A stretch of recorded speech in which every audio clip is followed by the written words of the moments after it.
हरिचंद्र पहरा दे रहे हैं। रानी तारा जलती ही लाश में से कंगार निकालती है। लाश जहां जल रही थी वो अग्नि खिसक करके नीचे गिरती है। हरिचंद्र ने देखा, आवाज लगाई, कौन है? अरे शमशान का तुझे कुछ नियम नहीं पता है क्या? एकदम भाग करके हरिचंद्र आए, पहुंच गए। पूछा तू कौन है? तारा कहने लगी मैं। कौन? तारा। तारा? हाँ तारा? हाँ स्वामी। हरिचंद्र कहने लगी, तारा आधी रात के समय तू क्यों आई? मुझे लगता है तूने अपना धर्म छोड़ दिया। नहीं। फिर आधी रात के समय तू शमशान के बीच में क्यों आई? तारा तू बोलती क्यों नहीं हो? तारा मौन खड़ी है, बोल ही नहीं पाई। हरिचंद्र पूछ रहे हैं तुम बोलती क्यों नहीं हो, क्या हुआ? तारा बोल नहीं सकी। बेटा के मुख पर जो कफन पड़ा था ना, तारा ने बेटा के मुख से कफन माता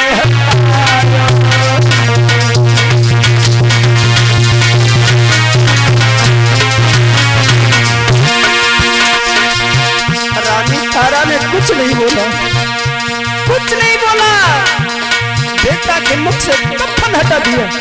हरिचंद्र से इशारा दिया, देखो क्या हुआ ऐसा? बेटा के मुख से कफन माते हटाया। राजा ने अपनो लला कटवई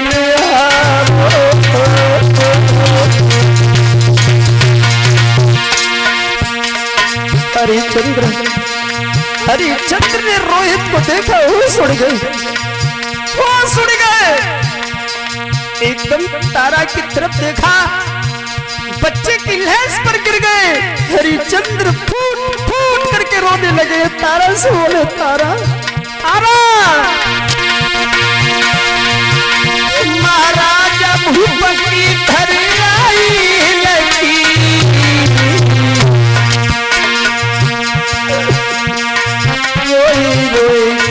तारा और बन कही गई है दिल की। तारा तारा तारा तो दोनों चारे ने डसो, मेरा बेटा मार के लाई है। कन्या को बिजली न पड़ी हो, बेटा मार के लाई है।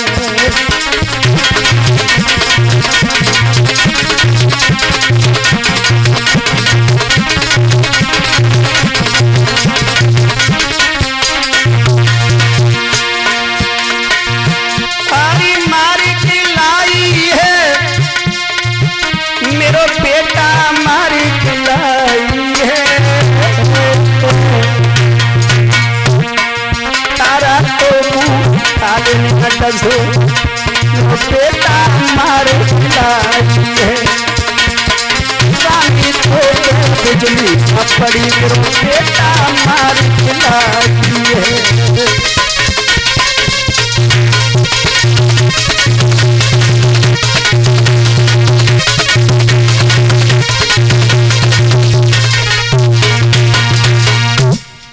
हरिचंद्र ने जैसे ही बेटे की लहस को देखा, फूट फूट करके रोने लगे। तारा से कहा, मेरे बेटे को तुमने मार दिया, अब क्या लेने आई हो तुम यहाँ? होश ही नहीं रहा। हरिचंद्र बेहोश होकर के गिर गए। तारा कहने लगी, श्रीमन तुम भी साथ छोड़ दोगे? बेटा तो खत्म हो गया, आपको क्या हुआ? तारा हिम्मत बांध करके पति का साहस बनाती है। एकदम कहती है, श्रीमन बेटे की लहस अंतिम संस्कार कर दो। हरिचंद्र को होश आया है धर्म का। रानी तारा से कहा, तारा ऐसे लहस नहीं जलने देंगे। क्यों? बिना कर टका के यहाँ पर हमारे मालिक का हुक्म नहीं है। तारा कहने लगी, बेटा तुम्हारा नहीं है। हरिचंद्र कहने लगे बेटा हमारा जरूर है, लेकिन तुम भी तो हमारी थी उस दिन की याद करो जब हमने घड़ा के लिए तुमसे बोला तो तुम्हारा धर्म नष्ट हो रहा था, इसलिए आज मेरे भी धर्म की बारी है। बिना कर्टका के पुत्र की लहस को हम जलने नहीं देंगे, उठाओ और ले जाओ। तारा कहने लगी मेरे पास कुछ नहीं है स्वामी, आधी साड़ी फाड़ करके बेटे के ऊपर कफन डाला है, आधी साड़ी बाकी बची और कुछ नहीं है। हरिचंद्र कहने लगे कुछ नहीं है तो आधी साड़ी दे दो कर्कटके में। तारा कहने लगी क्या? हाँ। तारा कहने लगी श्रीमन श्रीमन आरे चेत गर्भ में रहो, अरे सुख नाय दियो रे छाया,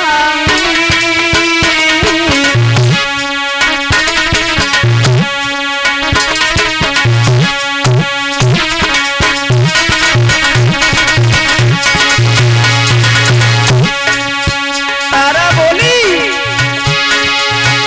अरे चेत गर्भ में गयो सुख नाय दियो रे छाया,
आधी साड़ी कफन के रूप में दी है।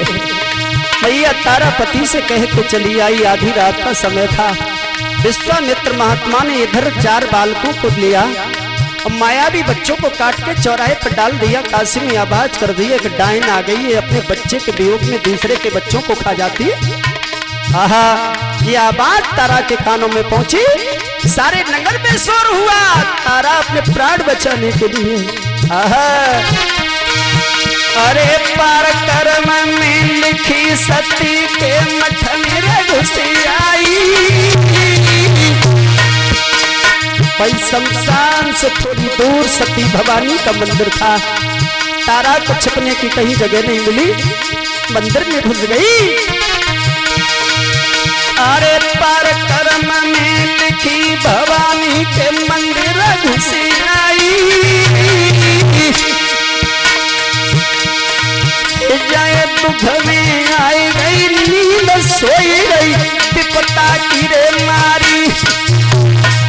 भैया दुख में सोई गई आफत की रे माही।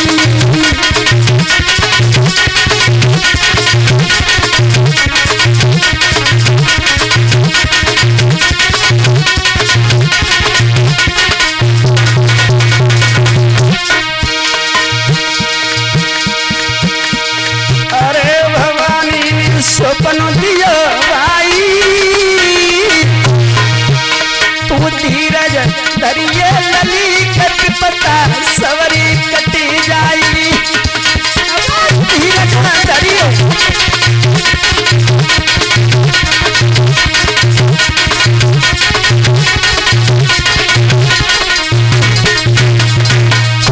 मेरे भैया हरिचंद्र की पत्नी तारा भवानी के मंदिर में घुसी है। इधर आवाज काशी में फैल चुकी है कि डायन आ गई है। कालू से कहा है कि डायन का वध करना है। कालू ने हरिचंद्र से कहा है। हरिचंद्र डायन को ढूंढने के लिए चले बताया है किसी मंदिर में घुस गई है। भवानी की मूर्ति के पीछे जाकर के देवी सो गई और जब सो जाती है तो मैया ने स्वप्न दिया धीरज को धारण कर तू मेरे द्वार पर आई है तेरी विजय होगी। और इधर हरिचंद्र